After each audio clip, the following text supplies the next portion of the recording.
Hi everyone, today I would like to share with you how to write a thesis. This is part 3 of thesis organization. You can refer video 1 for part 1 thesis organization and then video 2 on how to write a good abstract. So let's proceed with thesis organization. So in the thesis, we have acknowledgement. This is the page focused on expressing gratitude to the organization, research grant of the project, sponsorship, agencies, individual, family, friend, and so forth. So say thank you to your those who helped you in completing your thesis.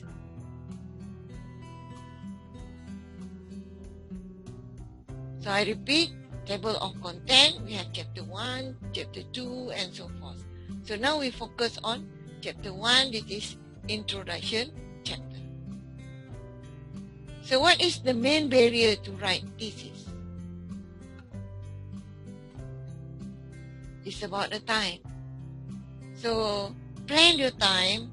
How long do you need to write a good thesis? So it depends on your situation.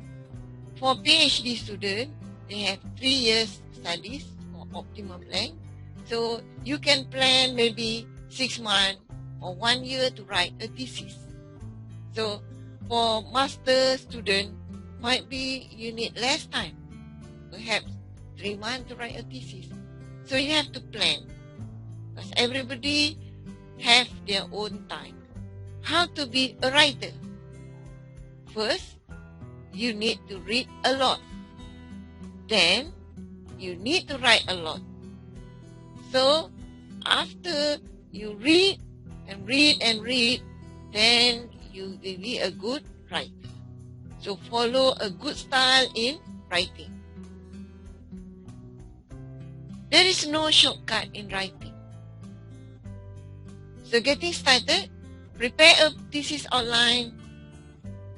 Break the thesis into chapter, list the major section in the chapter. Discuss with your supervisor, prepare chapter outline, assemble the data, table, figures, organize them into a sensible sequence. Right? Do a section at a time, start with something easy. You don't have to start with chapter 1. You don't have to start with your abstract. Start with section or chapter that make you happy to write. So this is title. The title reflects the content of the thesis. Use concise but informative title. Be specific and accurate. Avoid phrases such as a study of, investigation of. Avoid jargon or acronym in the title. This is example, hyperheuristic or combinatorial optimization problems. Chapter 1. What you should write in chapter 1 or the purpose of introduction should be to supply sufficient background information to allow the reader to understand and evaluate the result of the present study without needing to refer to the previous publication on the topic. The introduction should also provide the rationale for the present study. Choose references carefully to provide the most salient background rather than existing review of the topic. It's a description of the general problem followed by a statement of the specific problem and the motivation for the study. So remember, in chapter 1, you must write a motivation for the study. Because chapter 1 is the first chapter in your thesis. This is where you provide an introduction to the topic of your thesis. You give the context in terms of content of your research project. So in introduction, you will have research background, or you can have background and motivation. Then you have problem statement, inside the problem statement, usually we write research question. So in the problem statement, you should also write a research issue. And then we have research hypothesis, research objective, research scope, and thesis organization. This is the common content of chapter 1. You can have other version of chapter 1. So this chapter provides an overview of a thesis as a whole. It does not simply give background. The first sentence should identify the problem and signal your result. Then move to a more detailed overview of problem, importance, method, intellectual context, and your findings. The last paragraph usually briefly lists what will be covered in the subsequent chapters. You can usually do it in one sentence per chapter. Try to vary the sentence style. So the introduction is often short. Perhaps it's about 10 pages.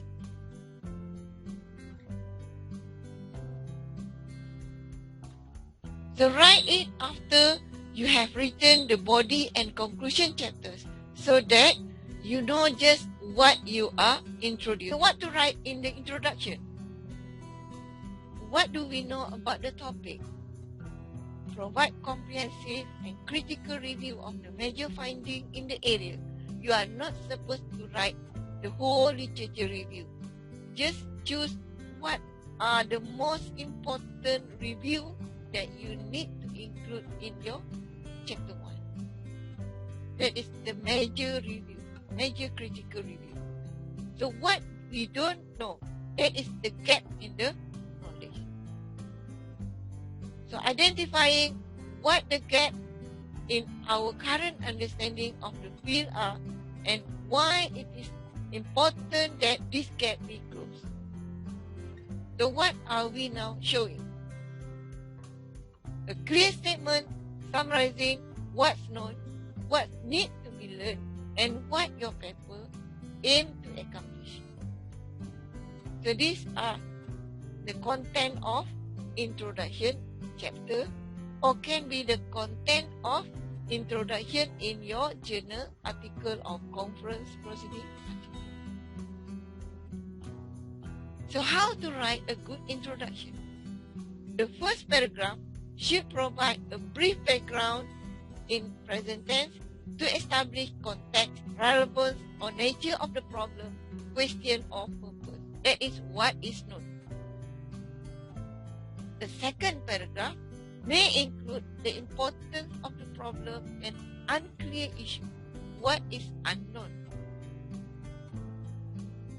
So the last paragraph should state the rationale, hypothesis, main objective, or purpose why the study was done. For example, start by giving a general background.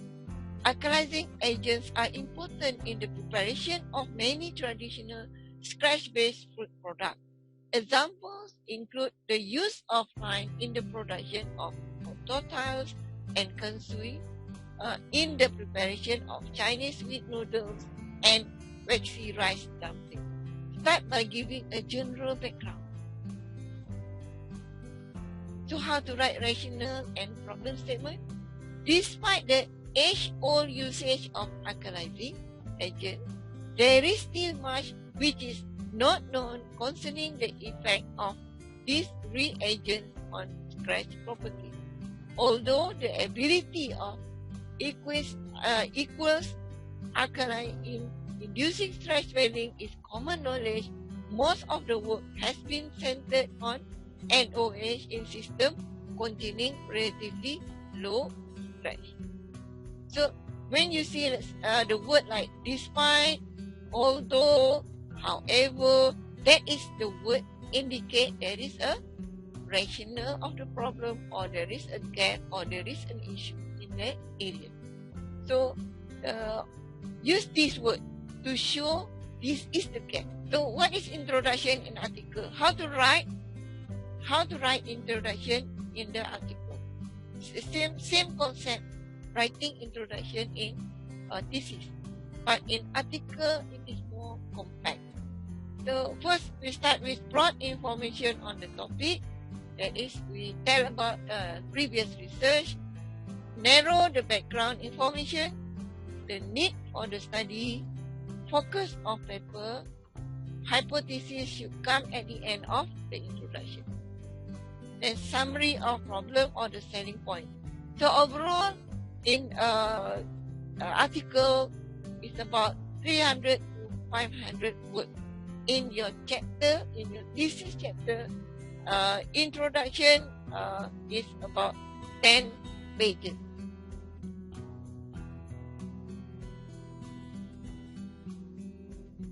The common mistake in the introduction: too much or not enough information, unclear purpose, just a list of previous work, confusing structure. So these are the most common mistake in writing the introduction. Introduction is not just fill in the blank. Every sentence that you write, there must be a reason. There must be a question behind that writing.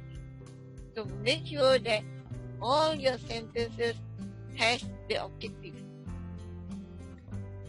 So let's see this example.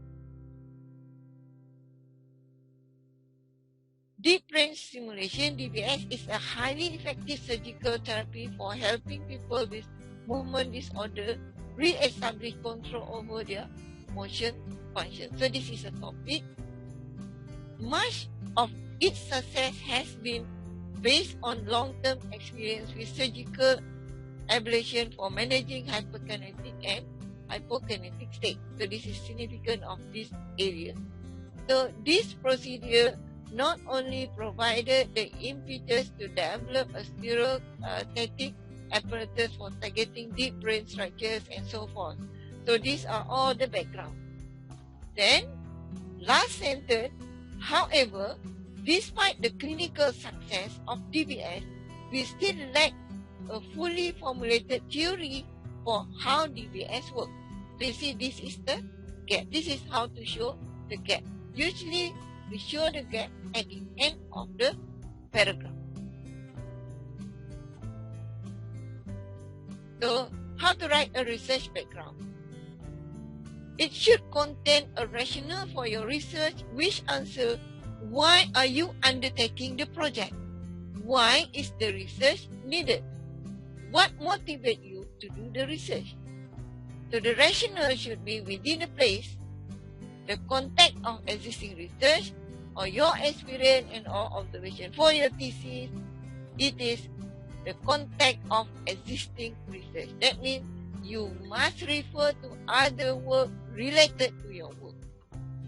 So demonstrate that you know what you are talking about and have knowledge of the related literature. So basically, you have to convince people that you know what you are talking about and that the research is important. The statement of the problem or problem statement. So the problem must be reflected to your title, or the reader must know your problem by just simply reading your topic. The problem must not be answerable by yes or no and must be arranged in the flow of your documentation or study. Please refer to the video about the problem statement, research question in the following URL YouTube. A problem formulation issues.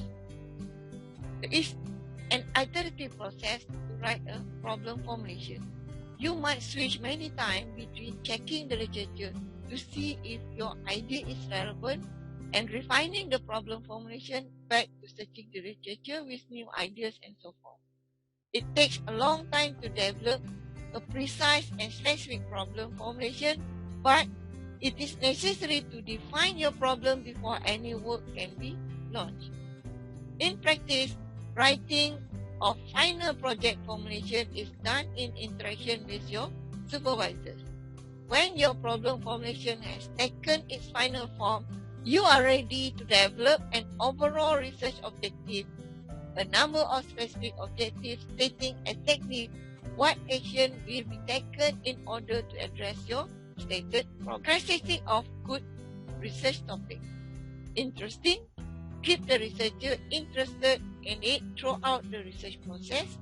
Researchable can be investigated through the collection and analysis of data. Significant contribute to the improvement and understanding of educational theory and practice.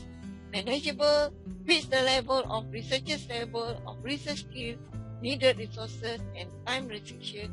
Ethical does not embarrass or harm participants. So this is the example of problem formulation or problem statement in computer science. Although the high-level heuristic of the hyperheuristic framework has been properly designed, one can argue that, so you see that although the keyword, one can argue that, I mean this is the issue, there are many choices involved during the designing process. That is, heuristic selection mechanism, acceptance criteria, and parameter value. And designing a good one needs a considerable expertise and experience. Since the number of choices tends to grow during designing process, the high-level heuristic designer may be overgeneralized and only explore small fraction from the available space. Most of existing high-level heuristics have one or few intractable sensitive parameters. So the best performing high-level heuristics often perform well only on instances that have been used during the empirical test. The designing process is time-consuming and the success usually depends on the designer experience, intuition, or luck. Previous hyperheuristic frameworks that have been proposed in the literature are single solution-based method.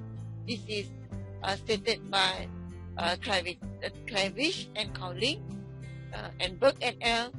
The reliance on single solution may restrict their ability in dealing with huge and heavily constrained search space, as it widely known that single solution-based methods are not well suited to cope with the large search space and heavily constrained problems. To continue with the problem statement, instead of getting experts to design heuristics, perhaps they would be better employed designing a search space of heuristics.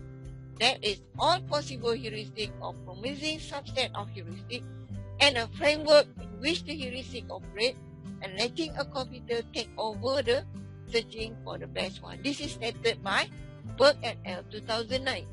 So the issues addressed earlier and concept of Fukunaga serve as the main motivation for this thesis to propose an automatic program generation method to either intelligently combine existing components or generate the high-level heuristic components for the predictive hyperheuristic to choose heuristic.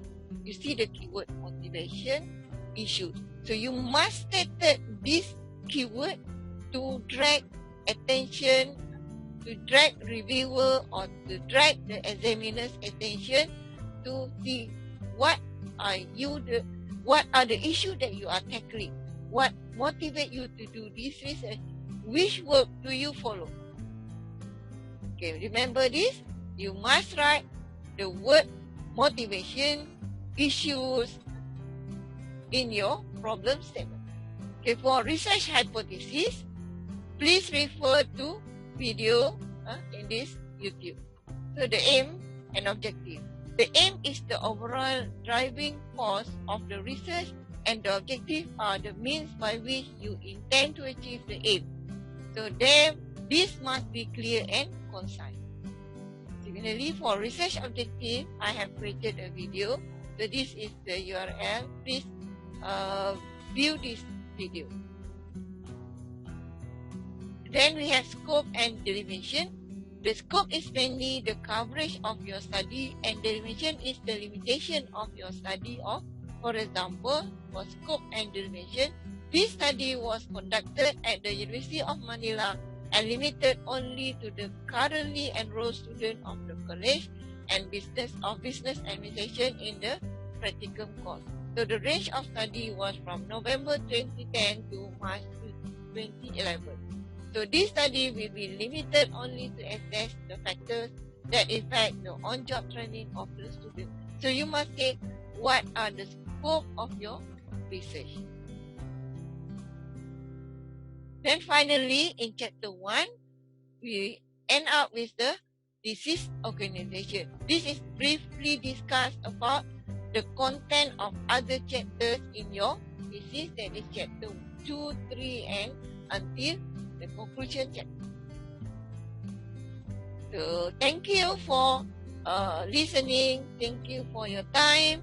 All the best.